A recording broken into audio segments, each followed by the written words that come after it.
Hey guys, welcome back to another episode of Art and Recap. I'm your artist Faye, and today we are reading chapter 139 till 143 of Lord of the Mysteries. We start the chapter off with Derek's POV. So basically, he returned back to his own world, like the Silver City, and he's a little bit like out of it.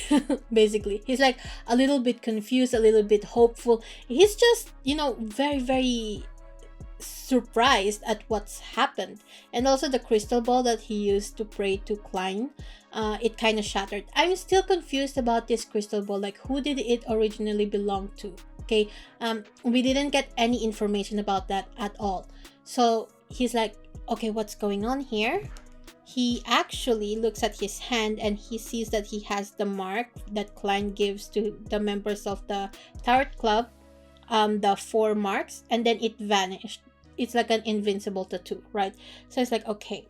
So then we get back to Klein's POV. Like, it was a very brief POV of, Derek and how he just felt in that moment once he returned. And then we get back to Klein, and Klein's like, oh, thank God, it's over. He's like, oh my God, I can't believe I managed to scam someone into joining the Tarot Club members again. And when he said that, I had a war flashback to where the winds meet. If you guys play the game, you guys know that there's a sect called Nine Mortal Ways, and they're basically the scammer guild, the scammer sect, not guild. They are crazy. These guys are crazy. I was following a quest line, and it's somehow like this quest line is actually to join a different sect, and for some goddamn reason it derailed into them scamming me into joining their sect. And I was like, okay, what the fuck? And I was actually following a Reddit tutorial on how to join the sect called Heaven's Well, Well of Heaven actually. And I was like, wait, this is not right. So I'm like, what the fuck just happened? How did I end up with the Nine Mortal Ways sect? So yeah, it was crazy. Yeah, so if you guys know, you know. Guys, you guys should definitely play Where Winds Meet. It's so good. Anyway, back to the plot. So basically, Klein went back to the inn, like he came back from the Grey World area and went back into the inn, and he's like, okay, I'm done with this room, because remember, he booked a room for himself, guys, so that he can do his divination stuff in peace and without having to worry that Freya or Captain Dunn is going to find out that he was divining from the Grey World area, right? So he goes back down, he goes to the receptionist, basically the owner of the inn was there, and he gives him back the key. And the receptionist looks at the time and gives Klein a thumbs up. And Klein's like, wait, what is this misunderstanding? Like the receptionist boss was like, well done, with a thumbs up. And Klein's like, wait, what's this misunderstanding? Does he think that I booked the room for a certain reason? And you know what? I was thinking, is this reason the same reason that I'm thinking? Like, not safe for work thoughts? Did he think that that Klein was pulling his wiener? Let's just say it like that. And then, instead of clearing up the misunderstanding, Klein is like, well, you know what? This is actually okay. This is good. This is fine. This is absolutely fine. At least this way, he's not going to mention to Captain Duns that I booked a room for myself for some reason, right? And I was like, oh God, Klein. Okay, he just let that misunderstanding go.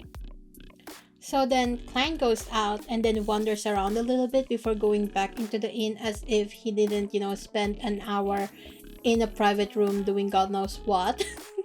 And he goes up to the second floor and finds Captain Dunn and Freya over there, and they were discussing the findings of their investigation.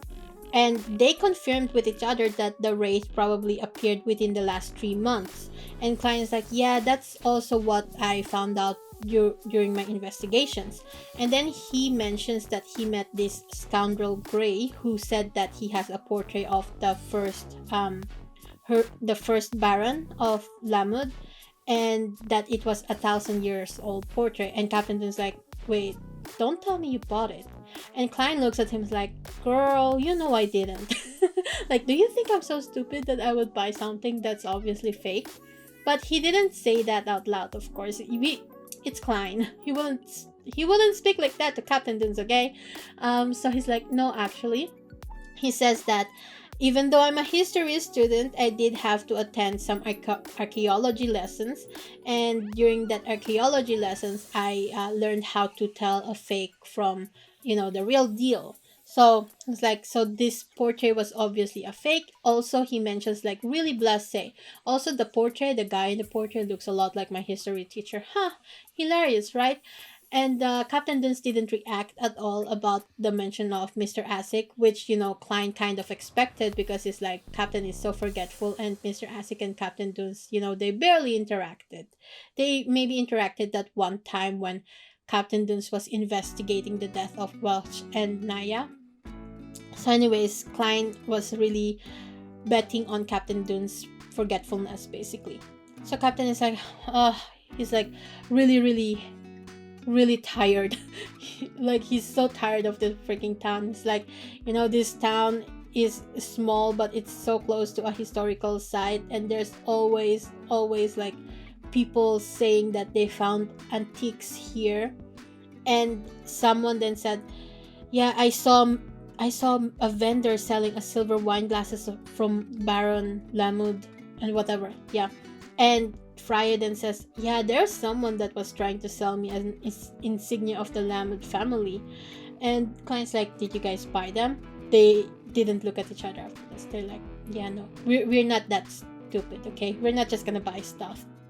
We're not gonna fall for those tourist traps. So Captain Duns looks at both of them and is like, okay, next mission is one of you guys need to take the sealed artifact 30782 out of town before it turns the normies into crazies, okay? And Klein's like, me, I offer myself as tribute, basically. Basically Klein's like, it's still pretty early, and since we're going to do this in shifts, I can have some nice sleep, a nice long sleep afterwards. So that's his logic, which makes sense.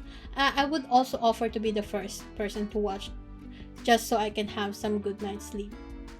Anyways, Freya and Klein goes to a forest, and Freya gives Klein the artifact. It's like, okay, chase away anyone who comes near you. I'll be back in 2 hours. And Klein's like, yes, sir. And yeah, and then Freya leaves him alone, and Klein's like, well, I am now alone in this dark, quiet, really scary forest. And he looks around, finds a boulder, and he starts wiping the boulder with leaves. And I was like, what is Klein doing over there? And then he's like, okay, why stand if you can just sit down, So he sat down. Before he sat down, he actually spread his jacket on the boulder just so his ass doesn't get dirty. And I was like, Klein, you're so dainty. You know what we do here in Switzerland when we find a field? We just sit our asses down. Well, if we do have jackets, sometimes we would spread their jackets there too, because if it's cold enough, the grass could still be a little bit moist. But otherwise, in the summer, free for all, we're just gonna lay down on the grass. It doesn't matter if there's cat poop there or whatever. That sounds so disgusting, but it is what it is. Of course, there are some people who take blankets with them if it's a planned trip, but usually people just want a place to sit at, and there's like a nice field somewhere, so they're just gonna sit on the grass, not really caring if it's dirty or not, because you are wearing pants. Who cares if your ass gets dirty? So here's a tiny info that I found out while reading this that I thought was super funny, and that's that the spiritual barrier, the barrier of spirituality that they cast before they do any ritualistic magic and stuff, it can repel insects. And I was like, that's actually pretty damn useful. What the hell? I would like that. For summer especially, because I keep my windows open in the summers and mosquitoes just come into my room. So I was like, damn, I wish I had that. I don't even want to be a Beyonder. I just want that spiritual barrier thing. Anyway, after he's settled down, he looks at the emblem, the mutated sun thingy, and he's like, I wonder where this came from. So he tries to divine where the sun emblem came from, but there was interference, and he thinks, okay, you know what? There's probably some seers at the church that also tried to do this, and they also couldn't find out where it came from originally, right? So how about I actually try it at the gray fog area where I can pass through the interference, right? So he's like, okay, I'm going to let my curiosity get the better of me. And he went back to the gray fog area. This is like the second time he went there in one day. I feel like that's a lot, you know? So he went back there and it's like, okay, time to do some divination stuff. So he summons the mutated sun sacred emblem in his hand, like the copy of it. And he's like, I want to know where this thing came from. So he divines that, and he does dream divination with it.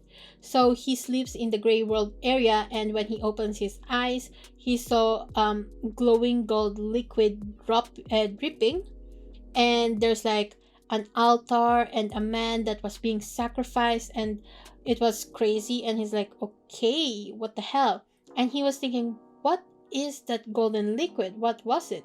And you know what I was thinking? I was thinking, it's pee. But Klein's like, nah, it's probably a god's blood, right? I was like, you know what, Klein? It probably is. Because cuttlefish is not that disgusting.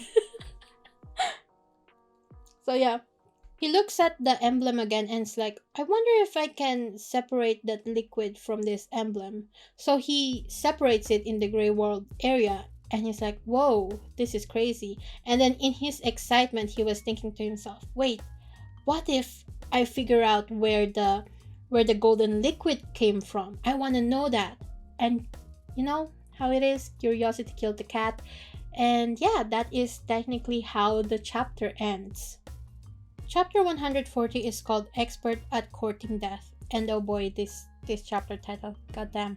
Okay, so Klein divines the origins of the golden droplet liquid, right? So he was divining that, and then he sees the god, the sun god.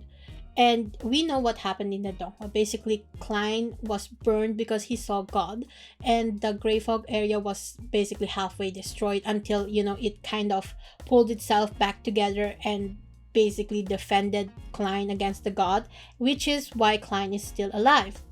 And here's the thing, when I was reading this, I was expecting a little bit more. This is a little bit of a criticism in this part, because I was excited to find out how Klein will be described when this horror of seeing the god of sun, like the sun god himself, when he was face to face with it.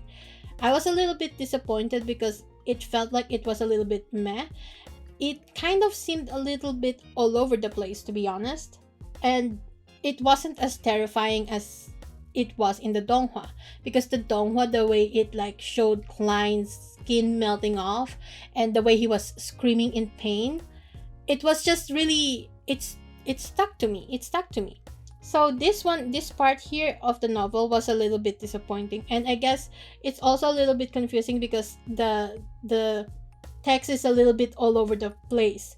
I didn't understand that Klein's skin was falling off after the second or third paragraph when it was being described. And I was like, okay, this is a little bit crazy, because it was really blasé, it's it sounds like it's not as important as everything else. So anyway, that is some other criticism that I have about this chapter, because yeah, it was just a little bit disappointing, because I was expecting more, but I guess that's what it is if you're a donghua reader, a donghua watcher, if you watch the donghua first. Anyways, this at least taught Klein that he shouldn't just be divining anything and everything that he wants, that he's curious about, because otherwise he'd be, dead at this point. So he was lucky that he was actually divining in the gray fog area and not in the real world, because if he was doing this in the real world, the chances are he'd be dead by now. So anyway, he returned everything to normal, like the gray fog area, he returned everything to normal, and then he got information, knowledge, beamed into his head, and he's like, wait, what the fuck is going on? So he got some sort of rewards for seeing the god, because when he was looking at the god, he has, I don't know, he has like some sort of seer divination power thingy that, you know, when he's doing dream divinations, he kind of sees information from the group he was looking at, right? So that's the same thing that happened when he looked at the sun god. He was able to look into his mind and basically steal some knowledge from it, is what I am getting at here. Some of those knowledge is basically, you know, that the sun god is basically very hostile towards the storms of God and the knowledge and wisdom. The Lord of Storms and the God of Knowledge and Wisdom. So two gods. I thought that was very interesting, especially the beef with Storm of Gods, because again, it's like black and white, red and blue kind of deal, like the duality of it, because the Lord of Storms is, again, his domain is water, right? Stormy weather, gray clouds, whatever. And the sun god is fire and clarity, clear skies, blue skies, whatever. So there's this yin-yang opposition going on between those two, and I find that very interesting. So Klein also finds out that he now knows the Bard Potion formula and some other formulas too, which is the Light Suppliant Potion formula, Priest of Light Potion, and Unshadowed Potion, which is a Sequence 4 potion. And I feel like this wasn't mentioned a lot in the donghua, like the amount of potions he actually got from the sun god. Because I feel like it was only 2 or 3 things that he learned from the sun god, not this amount of knowledge.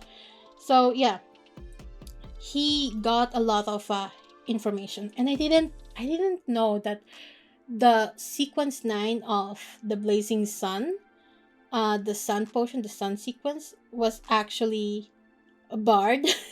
And I was like, you know what, that kind of makes sense, considering the fact that the emblem that they have has people praising the sun god, like turning them crazy.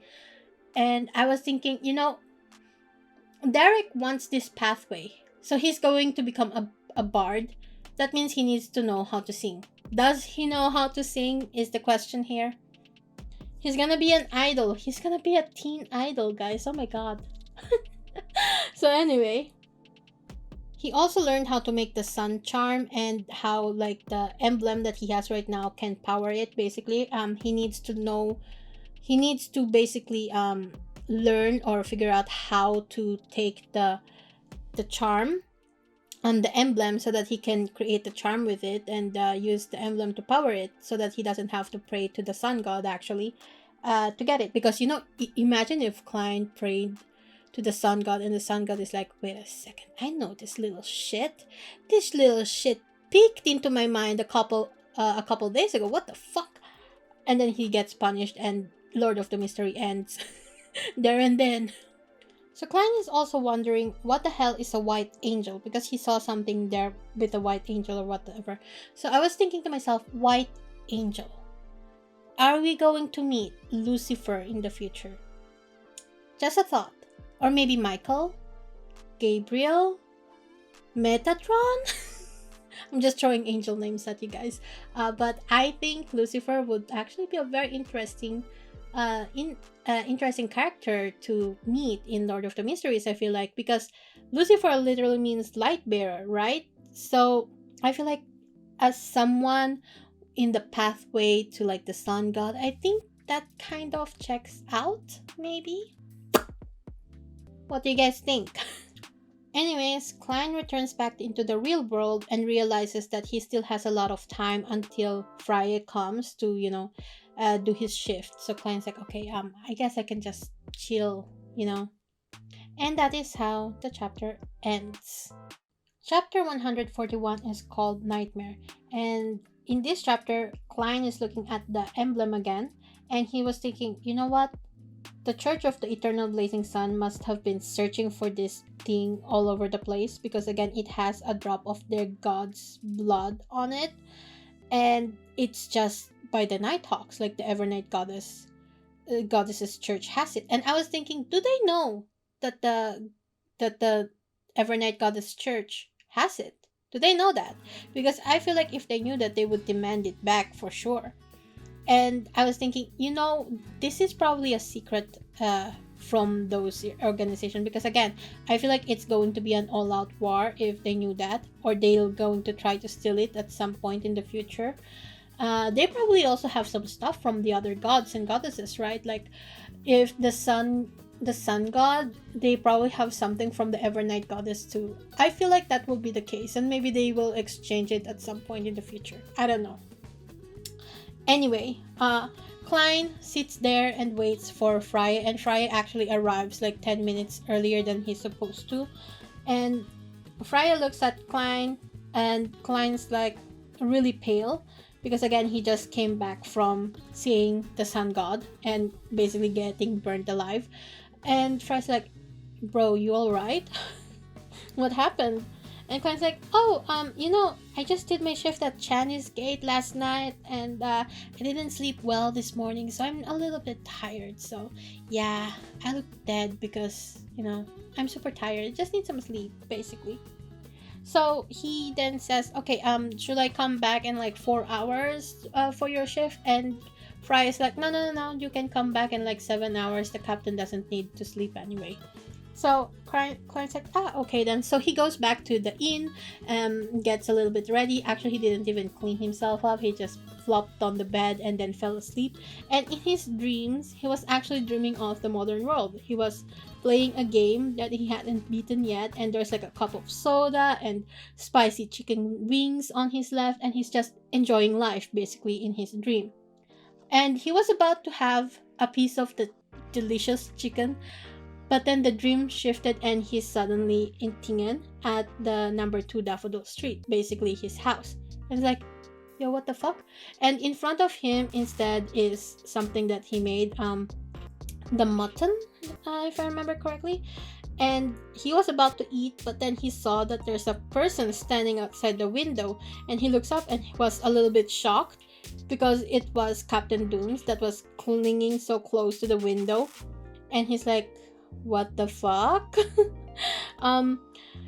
Is this his way of acting as a nightmare, being a creep? What the hell? So Klein's like, okay, weird. But then he, just wants to enjoy his food. But then Captain Duns walks in, sits down across from him, and starts eating his own food. And Klein's like, okay. And then Captain looks at him, gives a thumbs up, puts on his hat back, and then leaves. And Klein's like, what was that? What was that? That is a very interesting way to think of a nightmare. Like, has Captain Duns never had a nightmare in his entire fucking life, is what I'm thinking. Because what the hell is that? That's not even a nightmare. I had worse nightmares than that. I was chased by zombies several times, in fact, and one of them was with Jackie Chan, which is so weird. I know. And yeah, so Klein's like, what the fuck? So anyway, at 7 a.m., the group goes back to Tingen, and then they divide and do their own thing, with Captain, writing a report, and Fry doing whatever. Klein, instead of going back home to Daffodil Street, he actually set up a meeting with Dexter Guderian first, because he wanted to know more about the telepathist potion that he wants to get for Audrey, basically. So he contacts Dexter Guderian, and we find out like they have this whole system on how to make sure he doesn't get found out that he's a spy, basically. So they meet up at the shooting range where Klein usually practices. And Dexter Guderian was like, Mr. Klein Moretti, why did you ask to meet me? Like, right now, what's the deal? What's the sitch, bruh? And that is how the chapter ends. Chapter 142 is called Association. So Klein actually doesn't, go to Dexter Guderian and it's like, hey, tell me the telepathist potion. like right now. No, he's more subtle than that. Instead, he asked Klein first, hey, how's Hood Eugene going? Because Hood Eugene is actually like this guy who put himself into the mental asylum, even though he's normal. He's not mentally out of it, basically. And Dexter's like, yeah, he's all right. He's doing the same thing over and over again. And also, he's like, he's actually helping the patients. Like, what the fuck, right? Some of the patients leave the mental asylum well and hale. So he's like doing my job for me, basically. So Chloe's like, yes, yes. And as he listens, he was thinking, you know what? Hood Eugene is definitely a beyonder, and he's using the mental asylum as a way to train his beyonder skills. But at the same time, Klein is like, is it possible that he knows the acting method? But then he thinks, you know what? If he knew the acting method, he wouldn't put himself into the mental asylum as a patient, but rather as a doctor. Because it makes no sense. But then I was thinking, you know what, Klein? Your logic, that makes sense, yes. But at the same time, do we know if Hood Eugene has a PhD? Is he qualified to be a doctor? Maybe that's the reason why he actually put himself as a patient into the mental asylum instead of, getting his doctorate to become a psychologist, a certified psychologist. So, food for thought. I'm thinking that is more of a logical reason behind Hood Eugene's, being a patient. So, while he was thinking that, Klein was also thinking, why is it that the Church of Evernight, they have no idea about the acting method? Because that's not possible. Like, logically, the Church of Evernight is like 3,000 years old, and the association, like the psychology alchemist, isn't even as old as the Evernight Goddesses Church. So there's a possibility, like, the chances are super duper high that the church actually does know the acting method or some form of it, because again, there's bound to be members that are, experimenting. And also there's Miss Dally too, right? So he's like, this is suspicious, highly, highly suspicious. And he was thinking, should I actually, actually tell them about me wanting to level up, basically, and become a clown, or not? Like, what's the wisest choice here? I need to divine it later, basically, is what he's thinking. So, while he was thinking all of that, Dexter Guderian is like, is there something wrong with, like, Eugene being there, or you know what? And Klein's like, not right now. It's not that it matters recently, but then he's like, Klein then asked him about the psychology alchemist, if they've been doing anything suspicious lately, and Dexter's like, no, nothing actually, besides, small gatherings where they exchange items and experience, nothing really happened. So Klein's like, okay, how about you? What's your situation? And Dexter actually confesses to him, like, not love confession, but he confesses that he's not doing too good. He still hears the ravings and murmurings of, otherworldly shenanigans, the evils that lurks beyond the beyonder's capabilities, whatever. And also he's seeing some illusions, and his mental health is plummeting because of that. And he said that he tried to follow the advice that Klein and Eugene gave him, which is to ignore the illusions and the ravings, but it still affected his sleep, and he's like being grumpy and short-tempered, and it's just not like him. So he is terrified that at some point in the future, he's going to lose control. And you know what? I was also thinking while I was reading this, is it actually Eugene, like Hood Eugene, or is it Hood Eugen? Because Eugen, like the spelling, is Eugene. No, without the E at the end. Eugen, right? Eugen. But I keep saying Eugene. So what is it actually? Is it Eugen, which is, kind of like a German pronunciation, or is it Eugene? But then it doesn't have an E at the end, so is it not Eugene? I am so confused, guys. But I guess I should call it Eugen instead. Yeah, so anyways, Klein's like, you know what? You don't have to worry about your mental stability right now because you're part of the Nighthawks. We will help you. So he's like, I'm willing to share a personal experience of mine because you are standing in front of a man who only took 1 month to brush away the ravings and the illusions of, the secret whatever beyond their craziness going on. So Eugene, I mean Dexter Guderian looks at him and is like, well, you're not telling a lie, so that's good.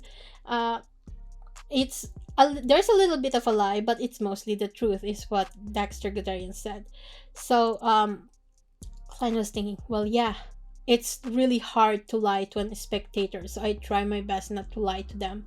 So Dexter is like, what do you want from me for that information that Klein has? And Klein's like, it's not something that only I want to get. Miss Justice also wants it, is what he's also thinking. But at the same time, it's not entirely a lie, right? What he's saying. It's just Dexter is going to assume that the Nighthawks is the one that also wants it and not just Klein. So, Klein is like, this is what I want. I want the potion formula for the telepathist. And Dexter's like, you're very frank. I don't know if I like that or not. uh, so Dexter's like, I can give you the formula. I can get you the formula, but that also depends of how dangerous it gets. If it's too dangerous, I just really hope I can replace it with something else. And Klein's like, no problem. And then he gives him advice on how to best, digest the potion without outright saying that he needs to act like the spectator. So he gives hints here and there about the names being important and whatnot, blah blah blah blah. And then the two of them separate at some point, and Klein goes into a room, locks the door, and thinks. And he's like, he was thinking about the church again, about how suspicious it is that the Church of Evernight, they don't have more than one potion for the seer pathway. Because again, they destroyed the Antigonus family, so they should technically have more than one pathway, right? But they say that they don't. They have like descriptions of the battle, but they don't have the names of the potion. And he's like, how is it possible that the Aurora Order got a hold of the clown formula from the Antigonus family's magical notebook, but the Evernight Goddess's church, they didn't get shit, and they were the one who destroyed the actual family, right? So that is very curious, very suspicious. Chapter 143 is called The Fool's Real-Time Translator, and in this chapter, Klein is still thinking a lot of thoughts. He's still in the shooting range area, and he was like, this is so suspicious. The church is just so suspicious. Like, do they not want the Nighthawks to choose this pathway? Or do they not want the Beyonders to become powerful through this pathway? Like, why are they suppressing the Seer pathway is basically what he's thinking. Especially when the Seer pathway, like the Sequence 9, is clearly a support type. Like, they don't fight.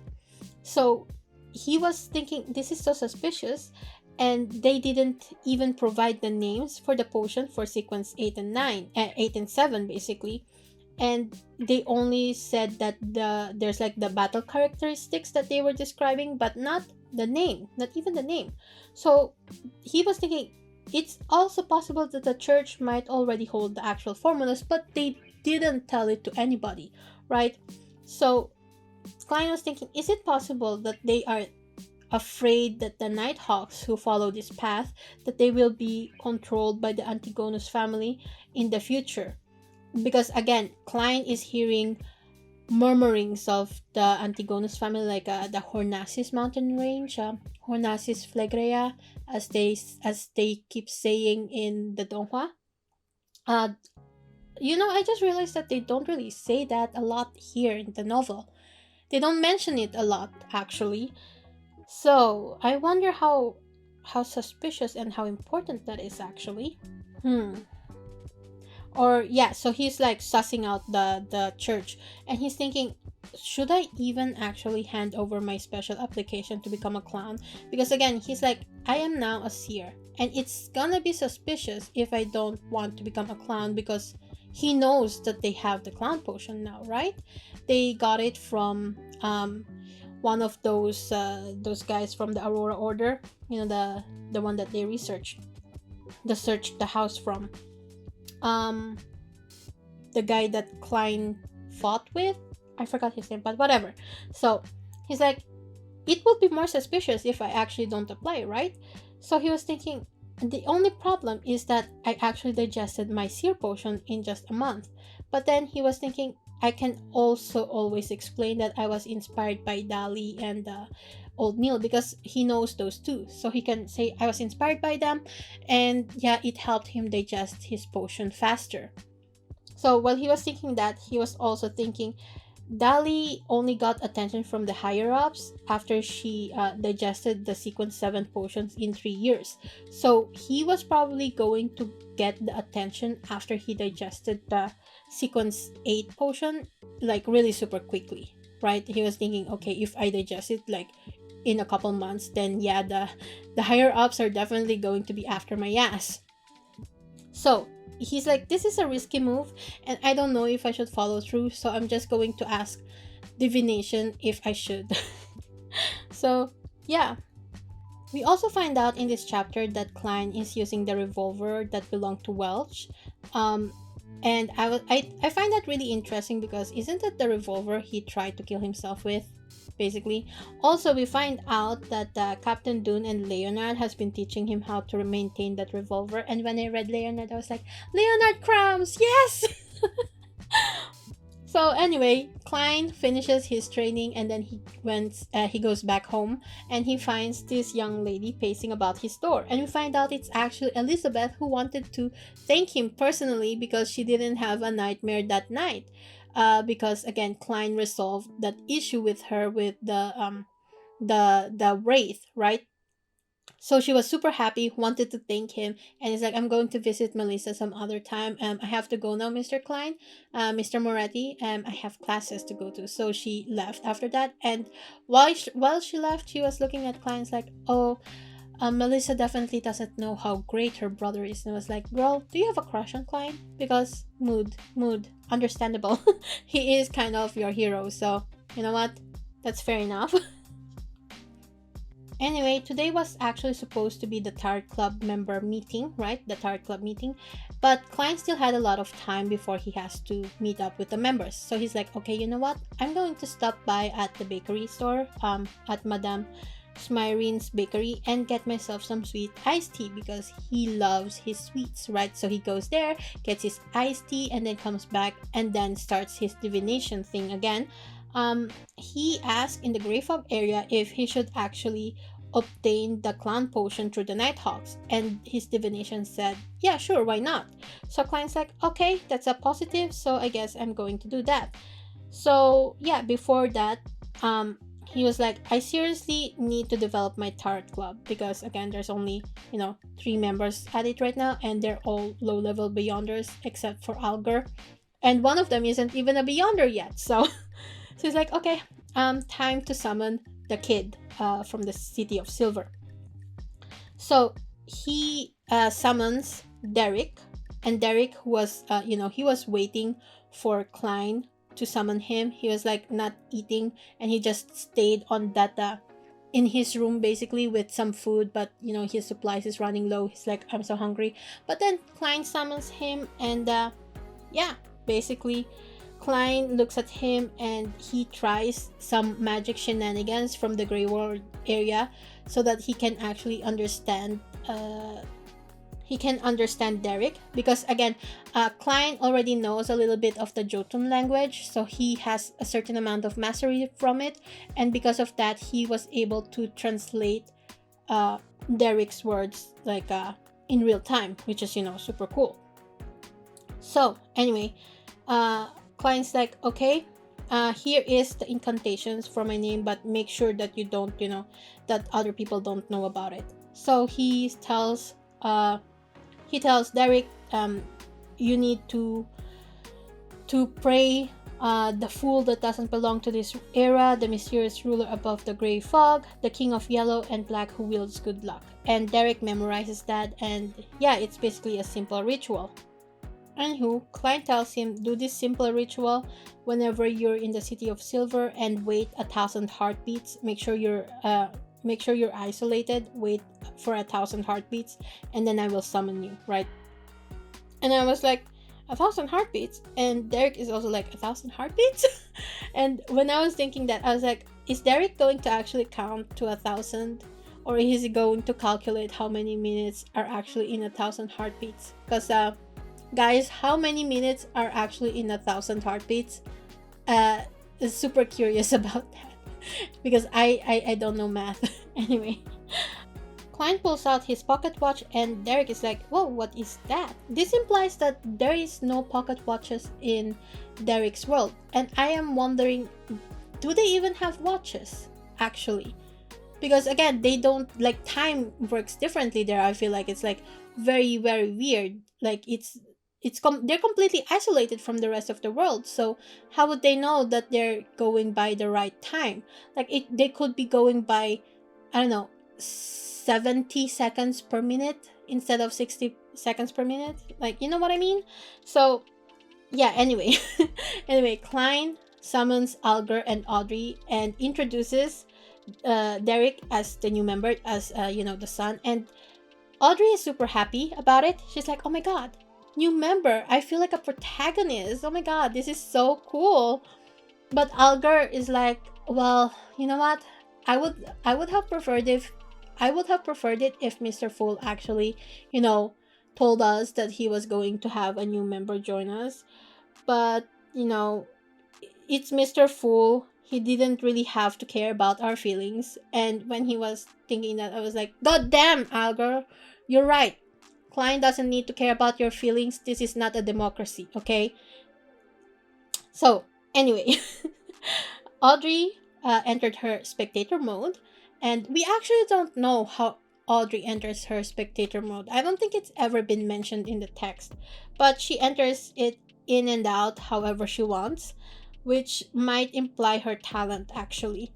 So she looks at Derek and is like, he should be quite young, he's a little bit nervous and restrained, but he's giving off a lone wolf energy. He's giving off lone wolf vibes.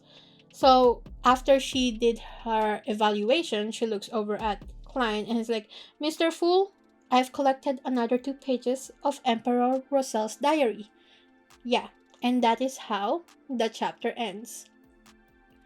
That is it for our video. I am actually super curious about what's going to happen next because I love the Tarot Club. They are, I don't know, they're just so funny. They're so fascinating to me.